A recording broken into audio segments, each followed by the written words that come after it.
pergunta 99 do nosso Catecismo Maior de Westminster.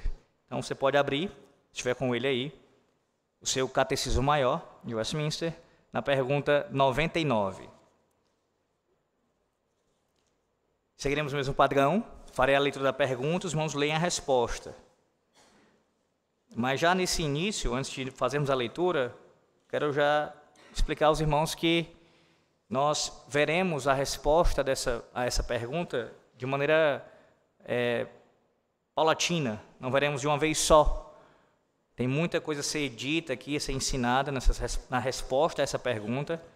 Então, hoje nós veremos apenas a primeira parte dela, no caso, a primeira regra que aqui é exposta na resposta, tá? A primeira regra para a interpretação, para a compreensão dos 10 mandamentos. A leitura será da resposta inteira, peço que os irmãos leem, por favor, após a leitura da pergunta, mas a exposição do estudo será somente acerca da primeira regra. Leitura da pergunta 99 diz assim: que regras devem ser observadas para a correta compreensão dos 10 mandamentos? Resposta:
hoje é apenas a primeira. Vou ler a primeira aqui novamente. Primeira regra.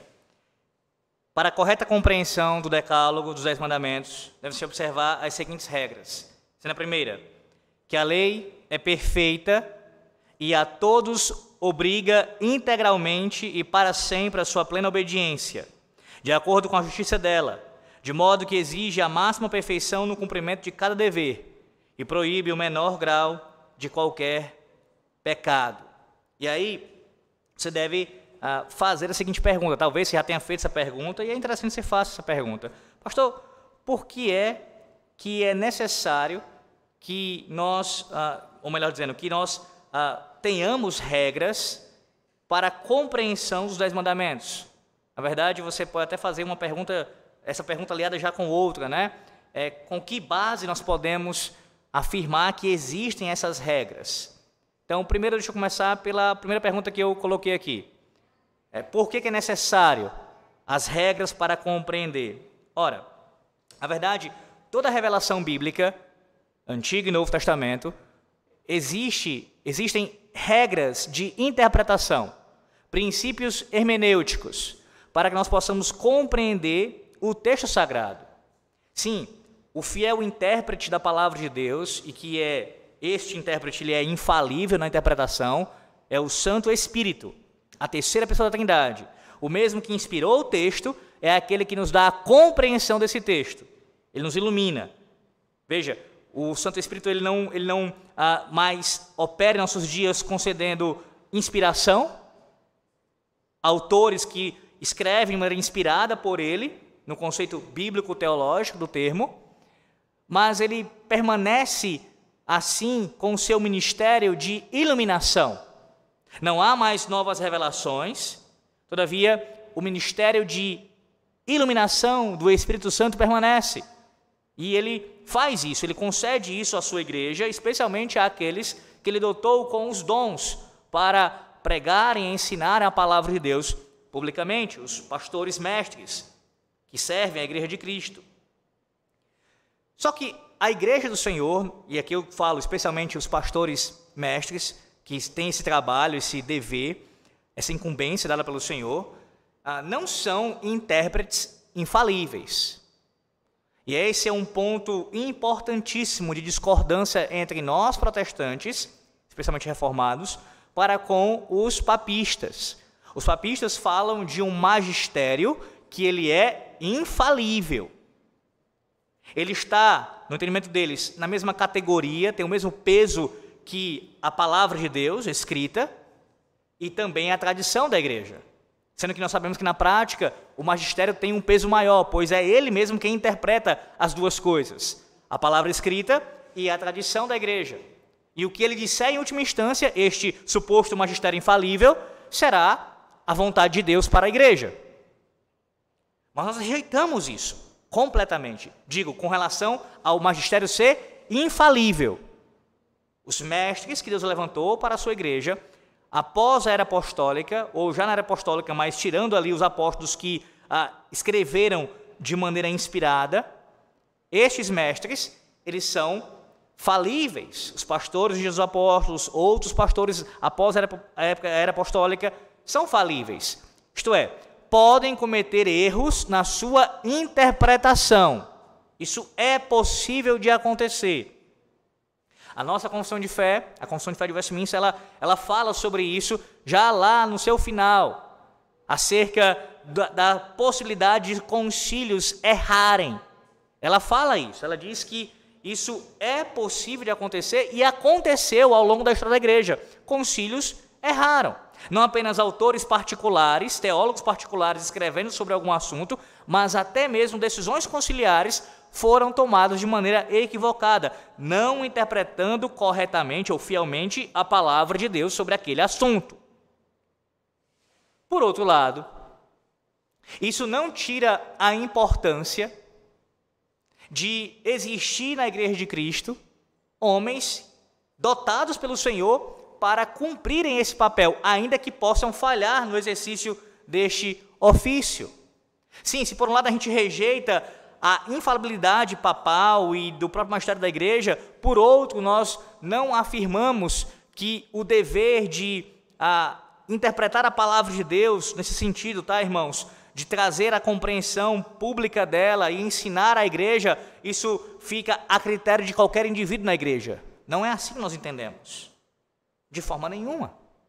A palavra de Deus deixa muito claro, como nós ouvimos em Efésios capítulo 4, e citei já aqui de forma indireta o texto, que o próprio Cristo, ele concedeu pelo seu Santo Espírito à sua igreja homens dotados com tais e tais dons e ofícios para servirem ao povo de Deus, para o aperfeiçoamento dos santos. Ainda que falíveis, mas são sim usados por Deus para interpretarem a sua palavra e trazerem essa compreensão à igreja de Cristo. Significa dizer que, ainda que possam errar, não significa que erram sempre. Não significa que tudo que eles falam está errado.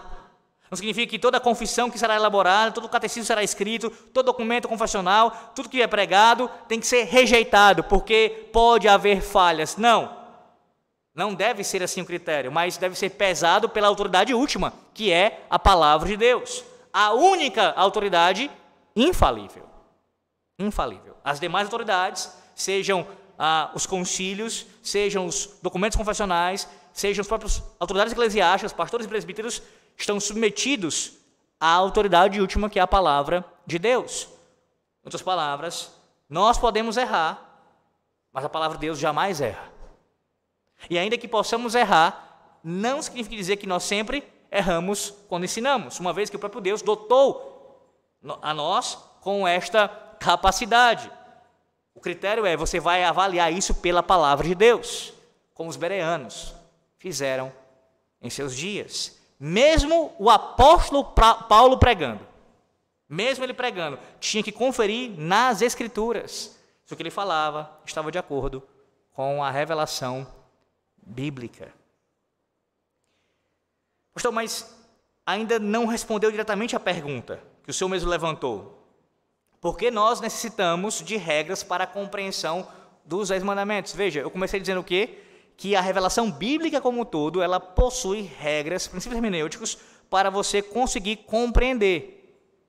E essas regras devem ser especialmente conhecidas pelos mestres da igreja, para uma vez aplicando essas regras, trazer a compreensão exata ali daquela passagem.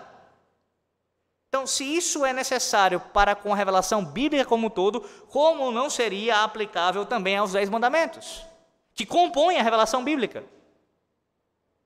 Além disso, a própria natureza dos 10 mandamentos, digo aqui com relação a ser uma síntese da lei de Deus, da sua vontade, mostra ainda mais, ou evidencia ainda mais, a necessidade de regras para a sua compreensão. Porque, como eu disse no estudo passado, uma vez que você não tem todos os detalhes, as minúcias, em cada um dos 10 mandamentos expostas ali na descrição deles em Êxodo 20 ou em Deuteronômio capítulo 5, você vai precisar dessas regras para entender como você consegue interpretar algo que está sintetizado para você.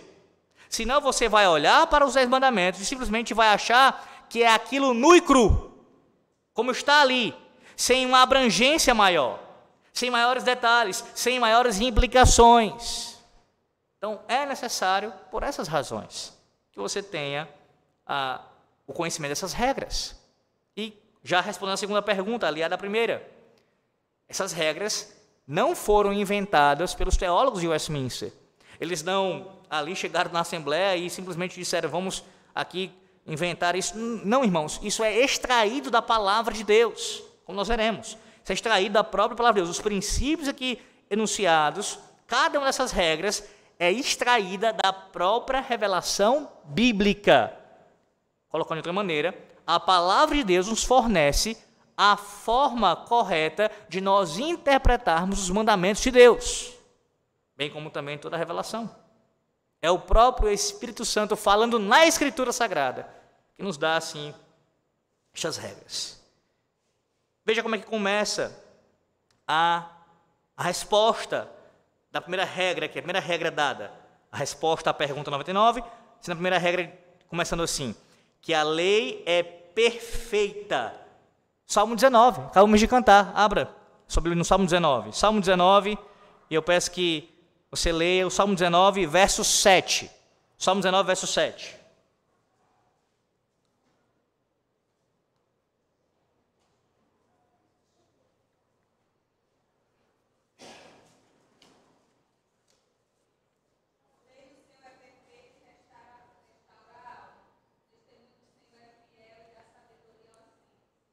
Veja, a declaração confessional aqui do catecismo, ela é extraída do próprio Salmo 19, verso 7. Não é invenção humana. A Bíblia afirma que a lei do Senhor, ela é perfeita. E por que ela é perfeita? Você ouviu isso algumas vezes já, inúmeras já, né? A lei de Deus, ela é o quê? Ela é a expressão fiel do caráter do próprio Deus. Então, uma vez que ela é a expressão fiel do caráter do próprio Deus, Deus a revela, Deus a entrega, o que significa isso? Ela não poderia não ser perfeita, uma vez que Deus é perfeito, irmãos. Sendo Deus perfeito, é impossível que a sua lei não seja perfeita. Ela expressa quem Deus é. Ela expressa o caráter divino. Ao mesmo tempo que essa declaração aqui de que a lei de Deus é perfeita, isso se dirige ao Senhor Deus como a revelação do seu caráter santo, isso também tem implicações para nós. Por quê? Uma vez que a lei é perfeita, a exigência para nós não pode ser menos do que de um cumprimento perfeito. Percebe? Se a lei ela é intrinsecamente perfeita, em sua essência, sendo assim expressão do próprio Deus, seu caráter, o cumprimento exigido dela não pode ser menos que perfeito. Então, as duas coisas aqui você tem que ter em mente. Ela expressa perfeitamente o caráter divino do Senhor. Por quê? Porque Deus é perfeito, ela é perfeita também, mas ela também, o fato de ser perfeita, implica que nós devemos cumpri-la perfeitamente. A exigência é de cumprimento perfeito.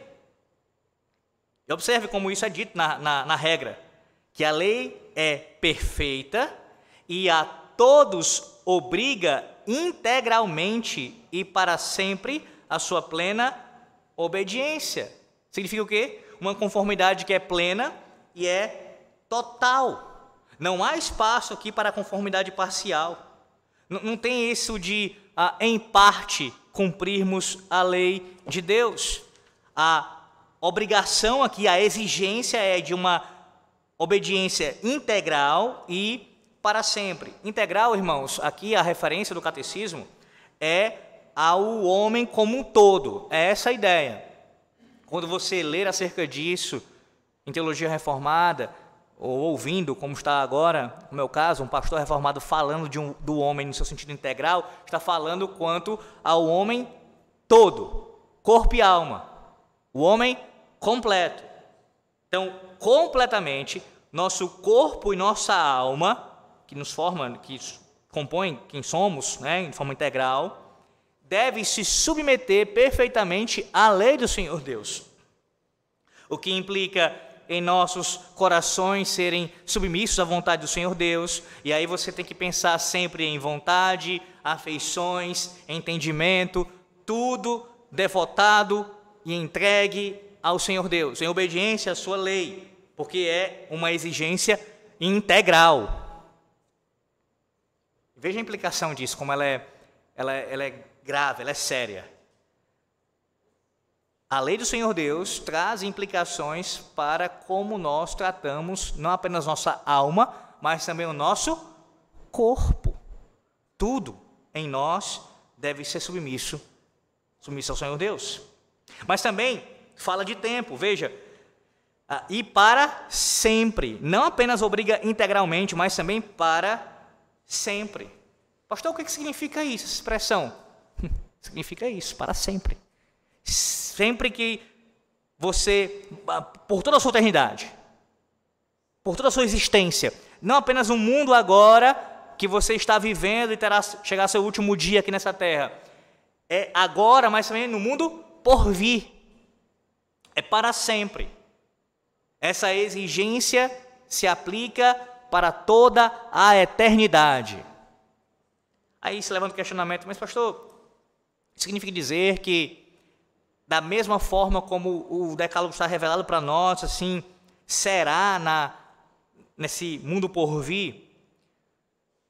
Uma coisa que a gente aprende no desenvolvimento da revelação bíblica é que a cada estágio de uma nova revelação, de um novo período da história da redenção, há novas revelações. Nós sabemos que o que Deus tinha para nos entregar, nos revelar nesse tempo presente, já nos foi entregue. E isso cessou quando? No primeiro século, na era apostólica, pós-apostólica, então nós não temos mais revelações sendo dadas. Mas com a volta do Senhor Jesus Cristo, com assim o seu reino em sua toda plenitude e glória, não tenha dúvida que nós teremos mais revelações. nesse período. Não esperamos por isso agora, nesse tempo presente, entre a primeira e a segunda vinda de Cristo, mas após a sua vinda, certamente ele trará ainda mais revelações acerca da sua vontade. O que não significa dizer que o que ele trará será contraditório aos 10 mandamentos. Pense, por exemplo, na transição da antiga para a nova aliança. A nova aliança, nós cremos, ela não contradiz a antiga. Ela é, assim, um chegar numa plenitude, de um estado mais elevado da antiga aliança. Sim, houve uma mudança, mas houve uma mudança de administração da mesma aliança. Não há em sua substância, em sua essência, uma mudança, mas assim na sua administração. Tanto é que os 10 mandamentos que foram entregues na antiga aliança, eles permanecem na nova aliança, tendo agora um significado ainda mais profundo, uma abrangência ainda maior em termos de entendimento, em termos de clareza, em termos de aplicação. Pense com relação a isso quando Cristo voltar. Quando ele voltar, não é que ele trará uma lei que será contraditória ao que ele deu na antiga aliança e assim permaneceu na nova aliança. Não, não é isso. Mas será ainda mais revelatória acerca do seu caráter. Será ainda mais abrangente acerca de quem ele é, com maiores detalhes. É essa a ideia. Mas o fato é que a obediência à sua lei se dará para todo o sempre. O todo sempre. Veja ainda a sequência da regra. Que a lei é perfeita e a todos obriga integralmente para sempre a sua plena obediência e de acordo com a justiça dela, de modo que exige a máxima perfeição no cumprimento de cada dever e proíbe o menor grau de qualquer pecado. Veja como a lei do Senhor Deus, ela difere de qualquer outra lei, que não procede da palavra de Deus, que não está de acordo com a palavra de Deus. Pense, por exemplo, nas falsas religiões. Toda falsa religião, além de ser marcada pela natureza de ser uma religião que você alcança a salvação pelas obras, toda falsa religião, no seu cerne tem essa ideia, esse conceito. A salvação se dá pelas obras, ainda que não seja somente obras, mas as obras, elas compõem, elas são fundamentais para que você possa alcançar a salvação nessa falsa religião. Além disso, e ligado a essa ideia, está o fato de que somente na religião verdadeira, a exigência para obediência da lei de Deus, ela é plena, ela é perfeita, não há uma exigência aqui menor. Em toda falsa religião, a exigência ela é muito inferior. Não há essa exigência de uma perfeição, de uma obediência plena. Não há, de forma nenhuma. Mesmo pensando no romanismo, onde se fala ainda em algum grau de salvação pela graça, de salvação pela fé, eles não creem na salvação somente pela graça, somente pela fé, somente em Cristo, por causa de Cristo, mas com tudo isso, mais obras. Mesmo numa situação como essa, uma falsa religião como essa, apóstata como é o romanismo, você tem ali a possibilidade de alcançar a salvação, como eu disse, através de suas boas obras, e mesmo que você não consiga alcançar pelas suas boas obras, você vai no mínimo, para o purgatório. Há ainda alguma possibilidade, há ainda alguma forma de você alcançar a salvação, mesmo que para isso você precise passar um tempo ali purgando seus pecados. O fato é, e eu estou dando esse comparativo para você entender, que em qualquer falsa religião, até mesmo na religião que aposta toda a fé e que fala ainda de alguma graça, de alguma fé, de Cristo em algum sentido, em algum grau, ela vai reduzir, ela vai baixar o padrão da lei de Deus, para que os seus fiéis possam se adequar e, pelas suas boas obras, conseguir alcançar algum tipo de benefício, seja a salvação eterna mesmo, ou então, no mínimo, o purgatório. E aí talvez você pergunte, mas pastor, essa exigência que é de perfeição moral absoluta, ela não é algo que é impossível? Sim, de fato é impossível. De fato é impossível. A primeira regra aqui, para você compreender os 10 mandamentos, está falando de forma muito clara para nós de que sim, isso tudo aqui é exigido, mas sim, a implicação óbvia é que isso é impossível. É impossível. E aí vocês podem fazer outra pergunta, mas pastor, então como é que isso pode ser impossível? Porque não tem como a gente obedecer perfeitamente à lei do Senhor Deus, e ao mesmo tempo isso ser algo que seja justo. Como pode ser justo que Deus nos obrigue a obedecer a sua lei perfeitamente, sendo que é impossível que nós assim o façamos? Ora, essa pergunta só pode acontecer, ela só pode surgir numa fala de alguém que não compreende, não conhece, ou não compreende minimamente a revelação bíblica desde o seu princípio, seus primórdios. Foi assim que Deus fez. Deus fez o homem mau, Deus fez o homem caído, Deus criou o homem já numa condição de imperfeição que não poderia obedecer a sua lei? Não. Deus nos criou perfeitos. Foi assim que ele fez nossos primeiros pais, Adão e Eva. Adão e Eva tinham plena condição de obedecer perfeitamente à lei do Senhor Deus. Então não é injusto, porque Deus fez o homem e a mulher assim, com capacidade, com condição de obedecerem. Os fez perfeitos. Mais do que isso, a queda se deu pela própria responsabilidade de Adão e Eva.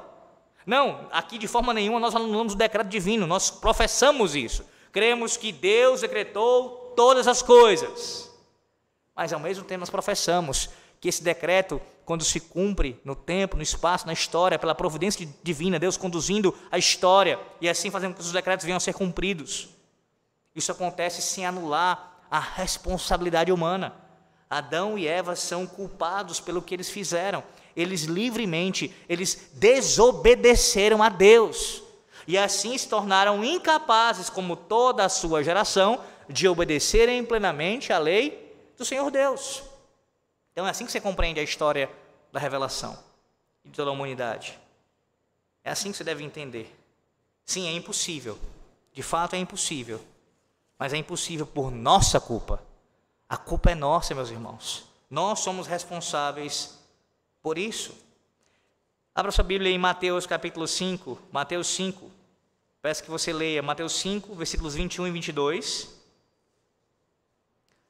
Porque, veja, a lei de Deus ela exige perfeição moral absoluta e não pode tolerar qualquer desvio, que temos ouvido aqui, por mais leve que seja, da sua justiça perfeita e total. Mateus 5, 21 e 22.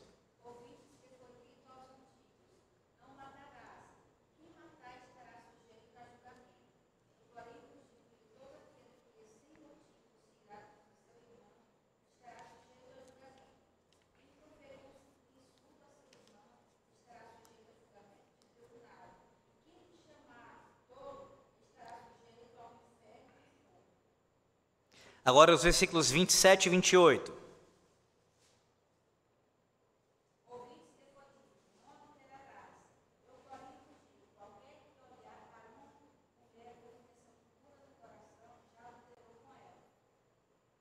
Agora 33 e 34.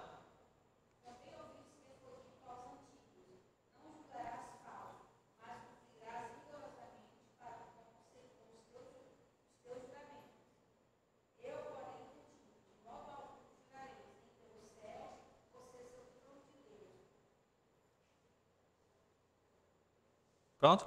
37 a 39. 37 a 39.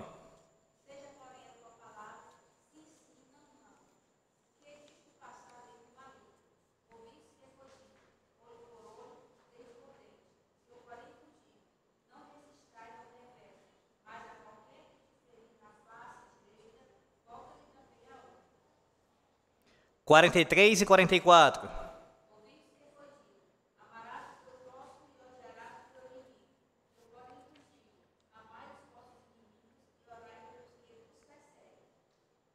E o 48.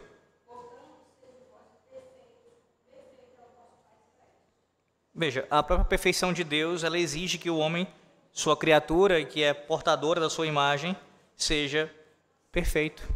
Seja perfeito. O Senhor Jesus Cristo, quando ensinou a lei do Senhor, sua própria lei ali, nesse capítulo 5 de Mateus, do Evangelho segundo Mateus, nós aprendemos o quão séria é a guarda da lei do Senhor Deus. Nós devemos tratar assim, com seriedade.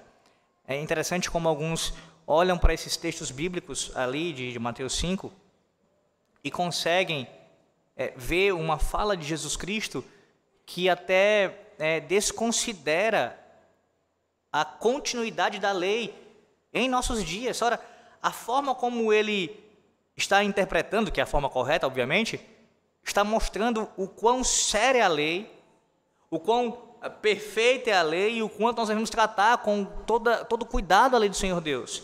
Enquanto os fariseus, e aí entenda, nesse sentido, estavam aquém na sua interpretação. Sim, estavam aquém, por quê? Porque eles estavam aplicando a lei apenas no seu sentido externo.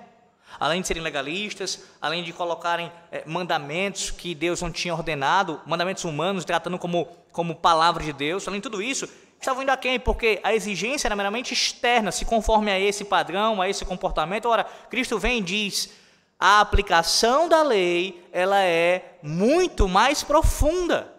O seu coração, o seu ser, integralmente, corpo e alma, tudo em você deve se submeter à lei que é perfeita. Deixa-me concluir citando aqui o nosso comentarista, Johannes Gerhard Voss, que diz o seguinte, ele levanta a seguinte pergunta, houve algum ser humano que tenha cumprido perfeitamente a lei moral de Deus? Resposta, sim, Jesus Cristo. Ele viveu uma vida de perfeição moral absoluta nesse mundo durante todo o tempo que vai do seu nascimento à sua crucificação. Durante esse tempo, ele jamais quebrou quaisquer dos mandamentos de Deus, no mínimo grau em pensamentos, palavras ou obras, além de cumprir perfeita e integralmente o lado positivo da lei, amando a Deus de todo o coração, alma, mente e energia, e ao próximo com um amor secundário, apenas ao seu amor ao Pai Celeste. Em nosso Senhor Jesus Cristo, vemos a perfeição moral absoluta exigida pela lei moral. Não de modo abstrato, mas concretizada de fato na vida humana. Isso que ele ressalta é importantíssimo. Você sabe muito bem, sim, essa parte, você sabe disso, que o Senhor, Jesus Cristo é o único que cumpriu perfeitamente a lei, mas, além de saber disso e crer nisso, você também precisa lembrar e meditar nessa verdade, que nele você vê a obediência à lei de Deus na prática, sendo testemunhada através da vida de um homem, Deus homem, sim, mas deste homem, esse homem que se encarnou, você vê na vida dele. Então, se você quer, e você deve querer, obviamente, como um crente, temer ao Senhor Deus, guardar a sua lei, zelar por ela, amá-la, você precisa olhar para a vida de Jesus Cristo, ver os evangelhos e tudo que a revelação diz sobre ele, sobre a sua pessoa bendita, e assim copiar o seu modelo, o seu exemplo. Seguir os seus passos como seu discípulo, sabendo, é claro, de que você, assim como eu, nós jamais iremos nessa terra, enquanto pecadores, obedecermos perfeitamente como ele obedeceu. Mas o padrão permanece o mesmo, de perfeição. E aí a gente descansa nele, descansamos na sua obra já consumada, sabemos que ele já fez em nosso lugar o que nós precisávamos fazer, ele fez por nós, e assim, crendo nisso, nós temos a nossa salvação garantida, de fato, mas buscando sempre no Senhor Jesus Cristo obedecer a lei do Senhor Deus perfeitamente. Eu friso isso, irmãos, porque nós temos a tendência de sempre cairmos para um lado ou para o outro. Ou a pessoa, o crente, ele pode ir para um lado de negar, de não ter nenhuma esperança da sua salvação, vendo o seu estado pecaminoso e diz, como é que vai ser isso? Porque eu não consigo obedecer perfeitamente, e a obediência tem que ser perfeita, e agora como é que eu faço? Ora, você tem que ter essa ideia mesmo, essa constatação que você não consegue, mas você olha para os céus, para onde vem, de onde vem o socorro? É do Senhor Jesus Cristo. E assim você descansa. Eu não posso cumprir, mas Ele pode, Ele fez e nele eu creio e confio.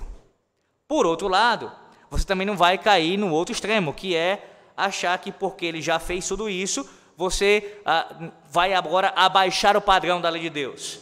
Ou por conta de que você não consegue obedecer perfeitamente, você vai agora moldá-la. Deixa que eu moldar a lei de Deus. Eu vou adequá-la aqui aos meus critérios, às minhas circunstâncias, ao meu contexto cultural. Não, ela permanece sendo perfeita, a sua existência é perfeita e eu devo me conformar a ela perfeitamente. Quando isso não acontece, toda vida o que acontece? Eu peco.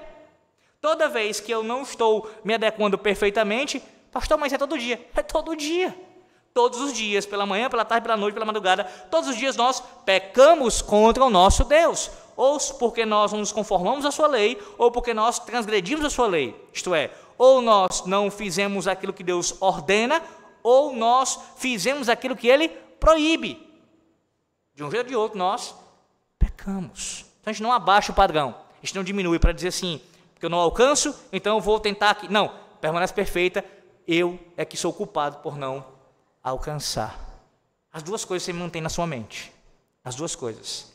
Você não vai para o desespero absoluto, a ponto de que não confia na sua salvação, no caso, mediante Cristo, por causa de Cristo, você deve confiar sim por causa dele, mas ao mesmo tempo também, isso te encorajando e motivando para que você venha amar mais a lei, guardá-la no seu coração, para não pecar contra o seu Deus. É assim que a gente caminha nessa terra com o nosso Senhor.